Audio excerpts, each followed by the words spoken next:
Yeah, I mean, the Warriors and the Rockets certainly out front in a big, big way, not only in the West, but I think separating themselves as the class of the NBA. And what's interesting is that everybody going into this season certainly thought that it was the Warriors and everybody else. You could, go ahead in October and give them that championship trophy.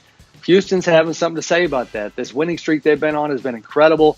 James Harden, Chris Paul, when they have been healthy, have been simpatico from beginning to end. And I think as we head down the stretch, the interesting thing to watch is the psychological warfare, if you will, between the class of the West and the Rockets and the Warriors. And that idea that Golden State all of a sudden has been talking about the desire to have a winning streak from now until the end of the year to keep this thing going. And I think send a message to the Rockets and everybody else that we're still the champs. We're still head and shoulders above everybody else. But Houston just keeps winning, just keeps doing its thing. And I think those two teams are certainly headed for a clash in the conference finals a couple months from now.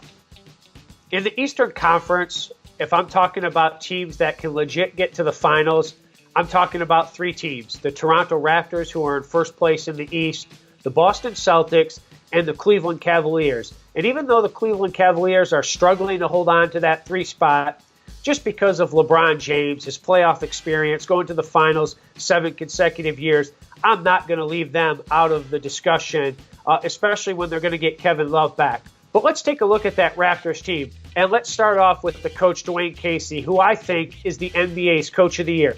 He's done a fantastic job changing the identity of this team to make them, on the offensive end, less predictable. It's just not all DeMar DeRozan and Kyle Lowry. They're able to get other players involved. The offense isn't as predictable. Jonas Valanciunas, CJ Miles, Pascal Siakam. There's one team in the NBA who is top 5 in offensive and defensive rating. That's the Toronto Raptors. That usually is indicative of the ability to make a deep, deep playoff run and potentially get to the finals. That's why I like the Raptors.